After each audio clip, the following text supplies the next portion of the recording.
Hello everyone, welcome back to my channel AG cam. तो last lecture में मैंने आपको बताया था, सेकंड लेक्चर मैंने जो स्टार्ट किया था थर्मोडायनेमिक्स का, मैंने कंप्लीट किया था पाथ फंक्शंस, स्टेट फंक्शंस, मैंने आपको बताया था हीट एंड वर्क। ठीक है, तो एक न्यूमेरिकल करते हैं फिर आगे बढ़ते हैं। ठीक है, रिवर्सिबल और नॉन रिवर्सिबल इरिवर्सिबल का डिफरेंस जो था वहाँ मैंने लेक्चर ख़त्म किया था। आज हम लोग एक न्यूमेरिकल के थ्रू स्टार्ट करेंगे। तो देखो क्या कहता है, जेईई मेंस 2019 में पूछा हुआ है, among the following the set of parameters that represents the path function. तो मैंने आपको बताया था कि हीट एंड वर्क हमारा होता है पाथ फंक्शन, क्योंकि वो हमारा पाथ पे डिपेंड करता है। तो तुम देखो Q प्लस डब्ल्यू, तो Q प्लस डब्ल्यू हम लोग जानते हैं, फर्स्ट लॉ ऑफ थर्मोडायनेमिक्स जब बताऊंगा तो Q plus W equals to U होता है, जो कि हमारा स्टेट फंक्शन है। तो ये नहीं होगा, Q हमारा पाथ फंक्शन है, W हमारा पाथ फंक्शन है, H minus T into S, S यहाँ पे इंट्रॉपी है जो कि G से रिप्रेजेंट होता है, गिव फ्री एनर्जी। बाद में बात करते हैं इसकी, सेकेंड लॉ थर्ड लॉ में बताऊंगा आप लोगों को, G का इक्वेशन बताऊंगा। तो आप लोग देखिए कि इसमें कौन सा हमारा करेक्ट है, पाथ फंक्शन कौन सा है, Q और W हमारा पाथ फंक्शन है। ठीक है, तो ऑप्शन देख लीजिए B एंड C जो होगा वो राइट आंसर होगा। तो ये आंसर टिक करके आइएगा। डिटेल में बात करेंगे, डायरेक्ट आपसे नहीं पूछ लिया जाएगा कि पाथ फंक्शन कौन सा होगा, और बाकी सब ऑप्शन कुछ भी दिए, मतलब बाकी सब ऑप्शन में देखो कंफ्यूज करने के लिए Q प्लस डब्ल्यू दिया हुआ है। अगर तुम्हें नहीं पता है फर्स्ट लॉ ऑफ थर्मोडायनेमिक्स तो तुम गलत करके आओगे। इसीलिए सबकी नॉलेज होनी, सब चीज़ की नॉलेज होनी जरूरी है हम लोगों को। तो Q and W is path function, बाकी जितने भी हैं स्टेट फंक्शंस हैं। ठीक है, तो ये क्वेश्चन को रिमूव करता हूँ, आगे की स्टडी करेंगे आज हम लोग। तो मैंने आपको बताया था कि रिवर्सिबल और इरिवर्सिबल में क्या डिफरेंस होता है। आज हम लोग पीवी वर्क की इक्वेशन देखेंगे। तो उससे पहले हीट एंड वर्क से मैंने लेक्चर को ख़त्म किया था, तो जिन्होंने लेक्चर नहीं देखा है वो जाके देख लीजिएगा। ठीक है, तो सबसे पहले मैं बताऊंगा आप लोगों को हीट एंड वर्क, यहीं से शुरुआत करते हैं। तो हीट के बारे में देखो, कोई सब्सटेंस है, ठीक है, कोई अगर यहाँ पे गैसियस सब्सटेंस है हम लोग का, अगर तुम इसमें हीट सप्लाई करोगे तो गैसियस सब्सटेंस की जो भी मॉलिक्यूल्स होंगे काइनेटिक एनर्जी बढ़ेगी। काइनेटिक एनर्जी बढ़ने की वजह से क्या होगा कि रैंडमली ओरिएंटेड होगा, ये इधर उधर भागने लगेगा मॉलिक्यूल। तो क्या होगा, रैंडमनेस बढ़ जाएगी। तो हम लोग बोल सकते हैं कि heat is a form of energy, random form of energy. Heat को हम लोग रैंडम फॉर्म ऑफ एनर्जी बोल सकते हैं। ये डिफरेंस मैंने कल नहीं बताया था, इसलिए आज से लेक्चर को कंटिन्यू करने के लिए यहाँ से टॉपिक स्टार्ट किया हूँ। और वर्क की अगर बात करते हैं, अगर तुम इसमें वर्क करते हो, मान लो कंप्रेशन वर्क करते हो या फिर वर्क करते हो, तो सारे मॉलिक्यूल्स क्या होंगे, प्रॉपर्ली ओरिएंटेड हो जाएंगे। तो हम लोग बोल सकते हैं कि work is organised form of energy, एक ऑर्गेनाइज्ड फॉर्म ऑफ एनर्जी है वर्क। तो ये बेसिक डिफरेंस होता है एनर्जी, हीट और वर्क में। कोई अगर डिफरेंस पूछ ले तो आप एक्सप्लेन कर सकते हो। Heat is a random form of energy, whereas work is a organised form of energy. ठीक है, अब हम लोग पढ़े थे वर्क, मैंने आपको बताया था वर्क 3 तरह का होता है। वर्क हमारा 3 तरह का होता है। पीवी वर्क, जहाँ प्रेशर का डिफरेंस हो वहाँ प्रेशर वॉल्यूम वर्क देखते हैं। गैसियस सब्सटेंस होना चाहिए, प्रेशर डिफरेंस होना चाहिए। इलेक्ट्रिकल वर्क की बात किया था, मैकेनिकल वर्क की बात किया था। आज हम लोग तीनों को डिटेल में पढ़ेंगे। मैकेनिकल वर्क यहाँ नहीं पढ़ते थर्मोडायनेमिक्स में, इलेक्ट्रिकल वर्क थोड़ा सा देखेंगे और पीवी वर्क को डिटेल में पढ़ेंगे। तो पीवी वर्क के पहले इक्वेशन देखते हैं। देखिए, पीवी वर्क लिख लो, प्रेशर वॉल्यूम वर्क। इसको हम लोग एक नाम और देते हैं जो कि कहलाता है एक्सपेंशन वर्क। जितनी भी डिटेल है सब एक साथ बताऊंगा।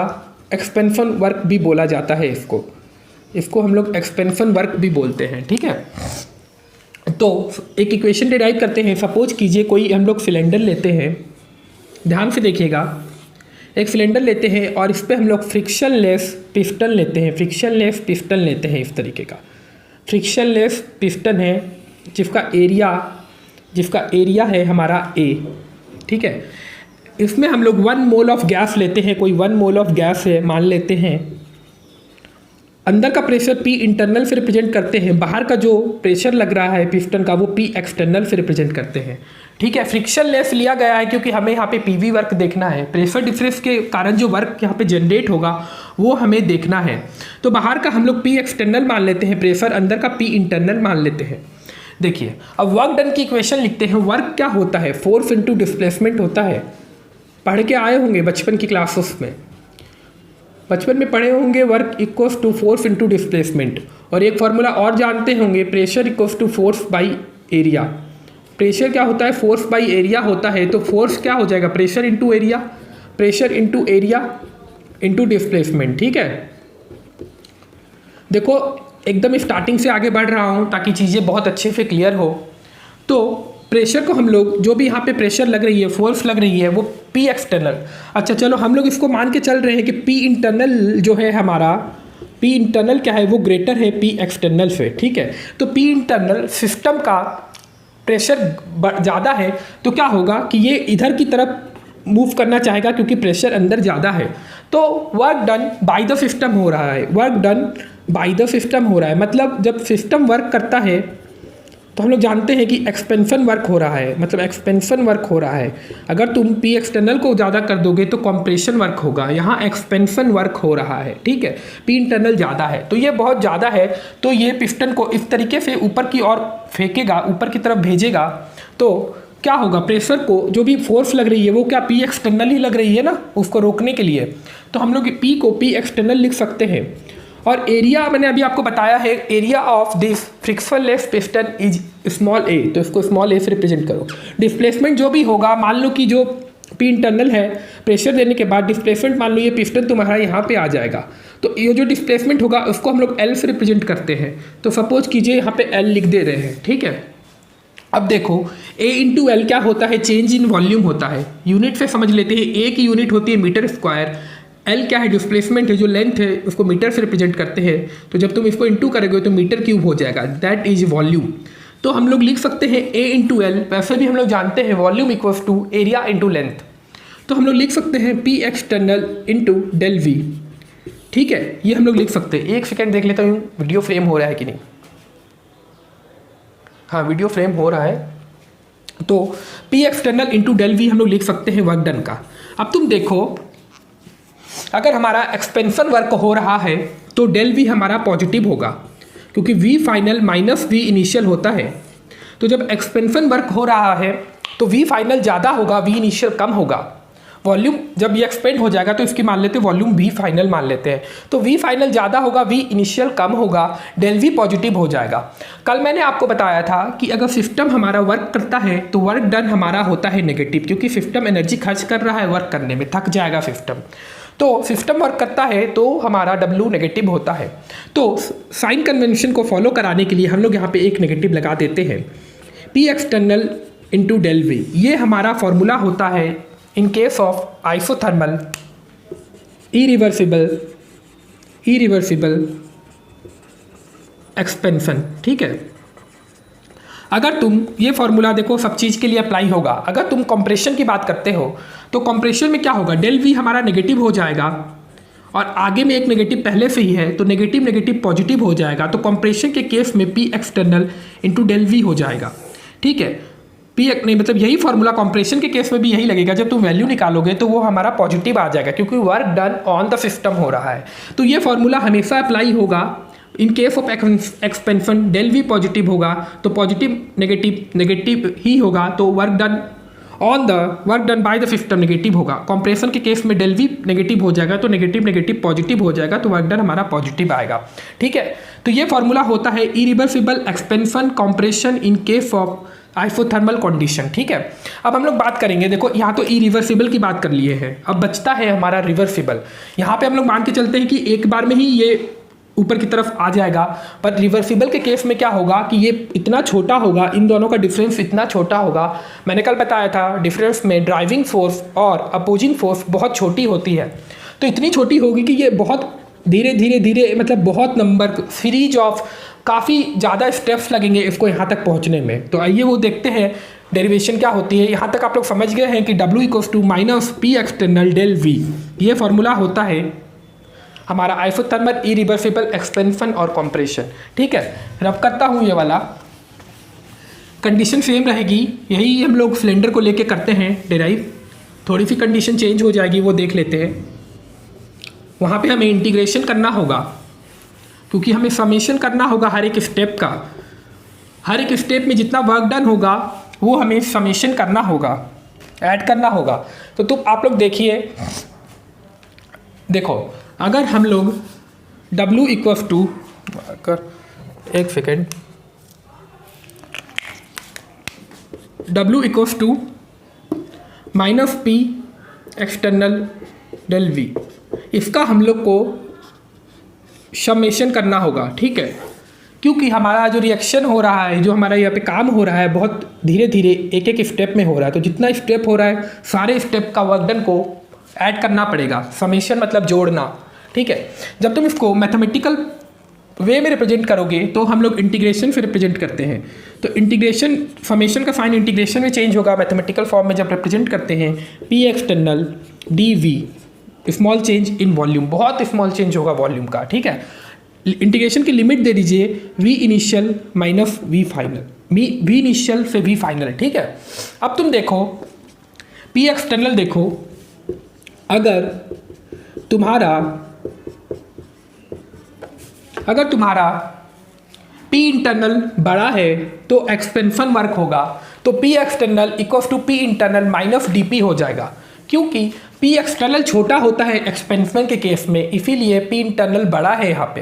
P internal minus D P मतलब पी एक्सटर्नल बड़ा है। अगर कॉम्प्रेशन का केस होता है तो क्या होता है, P internal plus D P हो जाता है। कॉम्प्रेशन में क्या होता है, पी एक्सटर्नल ज़्यादा होता है। तो ये इक्वेशन बनती है। तो हम लोग इस तरीके से लिख सकते हैं, इन केस ऑफ कॉम्प्रेशन और एक्सपेंशन, इस तरीके से पॉजिटिव माइनस पॉजिटिव नेगेटिव लिख सकते हैं। तो पी एक्सटर्नल को यहाँ हम लोग रिप्लेस करेंगे P internal plus minus D P से, ठीक है। डी पी बहुत छोटा है, लिमिट लिख लीजिए वी इनिशियल से वी फाइनल और डी वी। इसको आगे करते हैं सॉल्व, तो आगे बढ़ते हैं। तो आगे जब सॉल्व कीजिएगा तो P internal into D V, ठीक है, और plus minus D P into D P. आप लोग देखिए D P into D V neglect कर देंगे क्योंकि बहुत छोटा है, दोनों ही बहुत छोटी क्वांटिटी है, तो इसका जो प्रोडक्ट आएगा वो भी बहुत छोटा होगा, इसीलिए इसको हम लोग नेग्लेक्ट कर देते हैं, क्योंकि product of two small quantities will be small, ठीक है। P internal into D V को सॉल्व करते हैं। तो हम लोग आइडियल गैस इक्वेशन पढ़े हैं, तो पी इंटरनल को हम लोग लिख सकते हैं N R T by V, लिख सकते हैं ना, आइडियल गैस इक्वेशन। अब n को हम लोग यहाँ पे 1 मान के चल रहे हैं, तो n की जगह पे 1 लिख देंगे, आर टी वाई वी को लेके आगे बढ़ते हैं। लिमिट लिखिए, लिमिट को लिखते चलिएगा, नहीं तो बाद में बहुत प्रॉब्लम हो जाएगा, छूट जाएगा तो नंबर बोर्ड में तो काट लिए जाते हैं, थोड़ा सा भी गलती होता है तो इसीलिए ये तो इसमें चेंज हो जाएगा। अब W equals to minus R T को बाहर कॉमन ले लीजिए, अंदर में D V by V initial by V final. इसका इंटीग्रेशन आप लोग पढ़े होंगे, मैथमेटिक्स तो पढ़ ही रहे होंगे साथ में। तो R T by L N V final by V initial लिख सकते हैं।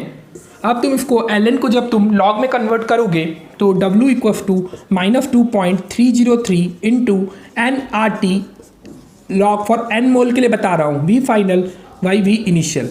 ये इक्वेशन आती है in case of reversible expansion और कॉम्प्रेशन, ठीक है। ये इक्वेशन आती है, इक्वेशन आप लोगों को हमेशा याद रखनी पड़ेगी। ऐसा नहीं होगा कि इक्वेशन आप लोग भूल जाइएगा और पेपर में डिराइव करने बैठिएगा तो नहीं हो पाएगा। अच्छा देखो, ये तो हो गया वॉल्यूम के टर्म पे। अगर तुमसे प्रेशर दिया हुआ है क्वेश्चन में तो वहाँ पे 2.303 N R T by log P initial by B P final हो जाएगा, ठीक है। क्योंकि V और P वॉल्यूम और प्रेशर क्या है हमारा, इन्वर्सली प्रोपोर्शनल है। P V equals to N R T देख लीजिए, ठीक है। आइसोथर्मल की बात कर रहा हूँ, टेम्परेचर कांस्टेंट है, तभी ये सब इक्वेशन वैलिड होगा, आइसोथर्मल कंडीशन में ही वैलिड होगा। तो हम लोग V फाइनल की जगह P initial by P final लिखेंगे, क्योंकि इन्वर्सली प्रोपोर्शनल है। बच्चे यहाँ पे कंफ्यूज हो जाते हैं, इसीलिए याद रखिएगा P V equals to N R T. ये बात खत्म होती है। एक बात और बताना चाहता हूँ यहाँ पे मैं, जो भी हम लोग बात कर रहे हैं सब आइडियल गैस की बात कर रहे हैं, रियल गैस पे ये एप्लीकेबल नहीं होता है, रियल गैस पे एप्लीकेबल नहीं होता है, आइडियल गैस की बात कर रहे हैं। आइडियल गैस पे ही इक्वेशन चलती है P V equals to N R T, ठीक है। ये इक्वेशन यहाँ खत्म होती है। थोड़ी सी बात कर लेते हैं यूनिट वर्क की क्या होगी। तो यूनिट की जब देख लेते, देखो फिजिकल केमिस्ट्री पढ़ रहे हो तो यूनिट तो तुम्हें बहुत अच्छे से आनी ही चाहिए, क्योंकि बिना यूनिट तो कुछ भी नहीं होता। फिजिकल केमिस्ट्री बिना यूनिट नहीं सॉल्व होती है। तो तुम देखो, अगर यूनिट की बात करते हैं तो ऐसा यूनिट हम लोग वर्क की जानते हैं जूल होता है, पर एक यूनिट जानने से नहीं होगा, यूनिट कन्वर्जन तुम्हें पता होना चाहिए। तो देखो, अगर CGS यूनिट की बात करते हैं वर्क की, अगर CGS यूनिट की बात करते हैं तो अर्ज होता है, ठीक है। और अगर तुम SI यूनिट की बात करते हो, SI यूनिट की बात करते हो तो हमारा होता है जूल। तो 1 जूल इक्वल्स टू 10 की पावर 7 अर्ज होता है। और तुम जूल को जब तुम न्यूटन में कन्वर्ट करते हो तो 1 joule equals to 1 newton metre होता है, ठीक है। 1 joule equals to 1 newton metre. तो कई बार यूनिट तुम्हें जूल से न्यूटन मीटर में कन्वर्ट करनी पड़ती है, मीटर से मीटर कैंसिल करने के लिए। कई बार ऐसा भी होता है कि न्यूटन को भी कन्वर्ट करना पड़ता है, न्यूटन को भी जब कन्वर्ट करोगे, इस यूनिट को और तोड़ोगे तो ये इक्वेशन में टूटेगा। कई बार तुम्हें इक्वेशन में ज़रूरत पड़ेगा कि न्यूटन मीटर को तुम इस यूनिट में कन्वर्ट करो ताकि यूनिट से यूनिट कैंसिल हो जाए क्वेश्चन में। क्वेश्चन की डिमांड के अकॉर्डिंग आगे बढ़िएगा। ये होता है वर्क की यूनिट। अब बात करते हैं इलेक्ट्रिकल वर्क की, थोड़ी बात कर लेते हैं। देखो, थर्मोडायनेमिक्स में इलेक्ट्रिकल वर्क को नॉन एक्सपेंशन वर्क भी बोला जाता है। जैसे पीवी वर्क को हम लोग एक्सपेंशन वर्क बोलते हैं, इलेक्ट्रिकल वर्क को हम लोग बोलते हैं नॉन एक्सपेंशन वर्क, ठीक है। नॉन एक्सपेंशन वर्क बोलते हैं और नॉन पीवी वर्क भी बोलते हैं। इसकी जो इक्वेशन होती है वो ये होती है W equals to E into Q, where E the potential difference, E हमारा पोटेंशियल डिफरेंस होता है और Q होता है charge flowing through the wire, W is the work done. देखो, ये जो हम लोग पढ़ते हैं वर्क, ये हमने पढ़ा है कि इलेक्ट्रोकेमिस्ट्री जो मैंने कंप्लीट करी थी उसमें मैंने बताया था W work done in redox reaction will be electrical work. जो भी इलेक्ट्रोकेमिस्ट्री में वर्क होता है वो इलेक्ट्रिकल वर्क होता है। वहाँ पे हम लोग लिए थे potential difference into charge flowing through the wire. जब इसको इनटू करेंगे तो ये वर्क हमें देता है, ठीक है। तो ये इलेक्ट्रिकल वर्क के बारे में इतनी ही बात करेंगे, ज़्यादा बातें नहीं करेंगे इलेक्ट्रिकल वर्क के बारे में। तो ये बात खत्म होती है यहाँ पे। अच्छा, एक बात और बता देता हूँ कि हम लोग बोला जाता है कि W रिवर्सिबल जो होता है, जो W रिवर्सिबल होता है वो मैक्सिमम वर्क बोला जाता है, ठीक है। जो रिवर्सिबल केस में जो वर्क होता है इसको मैक्सिमम वर्क बोलते हैं, मैक्सिमम वर्क होता है। ये क्लास 11-12 तक ठीक है, बट जो बच्चे 12 तक के बच्चे वीडियो को देख रहे होंगे वो यहाँ तक जान के रखें कि हमारा रिवर्सिबल केस में W रिवर्सिबल होता है मैक्सिमम वर्क, ठीक है। बट तुम जो 12th के बाद हायर स्टडी में जो ये वीडियो देख रहे होंगे उनके लिए बता देता हूँ कि internal isothermal compression, irreversible compression work ज़्यादा होता है। इरिवर्सिबल कंप्रेशन वर्क ज़्यादा होता है। फिर हमारा आता है रिवर्सिबल एक्सपेंशन और कंप्रेशन वर्क। फिर आता है तुम्हारा रिवर्सिबल, फिर तुम्हारा आता है इरिवर्सिबल एक्सपेंशन, ठीक है। तो तुम देखो, क्लास 12 तक रिवर्सिबल वर्क ज़्यादा होता है, बट क्लास 12 के बाद तुम्हें बताया जाएगा कि इरिवर्सिबल कंप्रेशन जो होता है वो ज़्यादा होता है, फिर रिवर्सिबल एक्सपेंशन कंप्रेशन और फिर इरिवर्सिबल एक्सपेंशन आता है, ठीक है। थोड़ा सा बात कर लिए हैं, इसके बारे में ज़्यादा डिटेल में नहीं जाएंगे। इसको हम लोग एक क्वेश्चन के थ्रू भी समझ सकते हैं। जब वैल्यू दी हुई रहती है तो हम लोग देखते हैं कि इरिवर्सिबल कंप्रेशन सबसे ज़्यादा होता है, ठीक है। आज का लेक्चर यहीं पे ख़त्म करेंगे। अगले लेक्चर में इंटरनल एनर्जी, इंथैल्पी वगैरह मैं आप लोगों को डिटेल में बताऊंगा। इंटरव्यू क्वेश्चंस आते हैं कुछ, वो सब बताऊंगा और 1-2 न्यूमेरिकल्स प्रैक्टिस कराऊंगा रिलेटेड टू पीवी वर्क। आज का लेक्चर यहीं पर ख़त्म करते हैं। वीडियो पसंद आए तो लाइक, शेयर और सब्सक्राइब जरूर कीजिएगा। कोई डाउट हो तो कमेंट सेक्शन में ज़रूर बताइएगा। चलिए मिलते हैं फिर अगले लेक्चर में।